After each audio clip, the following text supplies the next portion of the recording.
Hello' guys good morning. এয়া বাবুক স্কুলত যাব জগাই আছোঁ। সি সাৰ পাই আছে, সেইকাৰণে হাঁহি আছে। চাচোন চা, এয়া এনেকুৱা নতংকি কৰি থাকে আমাৰ বাবুয়ে। তাৰপিছত বাবুহঁতৰ স্কুলত থৈ মেলি আমি ওম শান্তিত আহিলোঁ এই বাইদেউজনৰ লগত।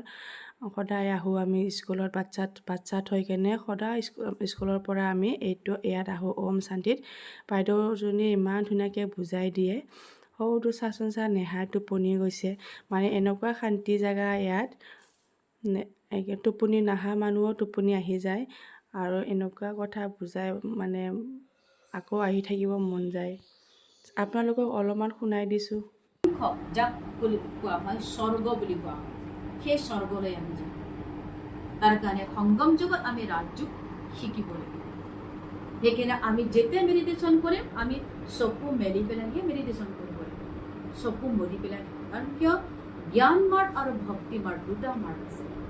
ভক্তি মাৰ্গ হৈছে তাতে এনেকে নমস্কাৰ কৰি পেলাই চকু মৰি পেলাই নমস্কাৰ কৰা, কিন্তু আমাৰ ইয়াতে চকু মেলি পেলাই ভগৱানক ধ্যান কৰা, ধ্যানহে কৰিব লাগে, স্মৰণ মনলৈহে ভগৱানক আমি অন্তৰেৰে ভগৱানক স্মৰণ কৰিব লাগিব। তেতিয়াহে আমাৰ আত্মা কি হ'ব? শান্ত হ'ব।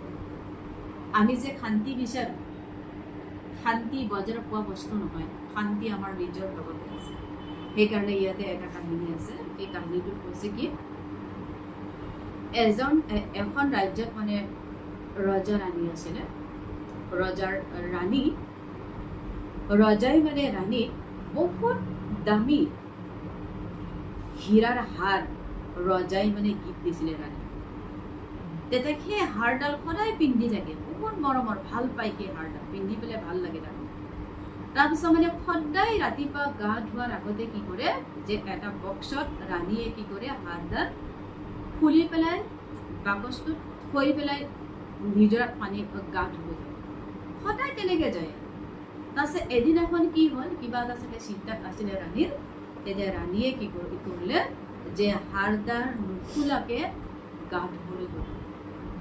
কিন্তু ডিঙিত যে হাৰডাল আছে ই নাজানে, গম নাপায়, পাহৰি গ'ল। তাৰপিছত গা চা ধুই মেলি পেলাই আহি পেলাই যেতিয়া মানে কাপোৰ কানি ধুনীয়াকে পিন্ধিলে, পিন্ধাৰ পিছতে বাকচটোত মানে বিচাৰিছে যে হাৰডাল আছে নেকি। তাৰ হাৰডালটো নাই, হাৰডাল বিচাৰি আছে, ক'ত থাকিলে হাৰডাল। চব যিবিলাক দাস দাসী আছিলে চবকে মানে বিচাৰি পৰিছে, সেই হাৰডাল ক'ত গ'ল। মানে হাৰডাল বিচাৰি মানে নাপালে, ভাগৰি গৈছে দাস দাসীবিলাকে। তাৰপিছত সেই ৰাজ্যৰে এজন মানে ৰাজমাতা থাকে ন, ডাঙৰ থাকে ৰাজমাতা। সেই ৰাজমাতাই আহি পেলাই সুধিলে যে ৰাণীৰ যে ইমান টেনশ্যনত আছে, চিন্তাত আছে, কিহৰ কাৰণে। তেতিয়া মানে ৰাজমাতাক ৰাণীয়ে ক'লে যে ৰাজমাতা, মোৰ ইমান দামী হাৰডাল হেৰাই গ'ল বুলি ক'লে। তাৰপিছত ৰাজমাতাইতো দেখিছে ডিঙিতে আছে হাৰডাল। তাৰপিছত তেতিয়া মানে কি ৰাজমাতাই মানে হাঁহিছে মানে।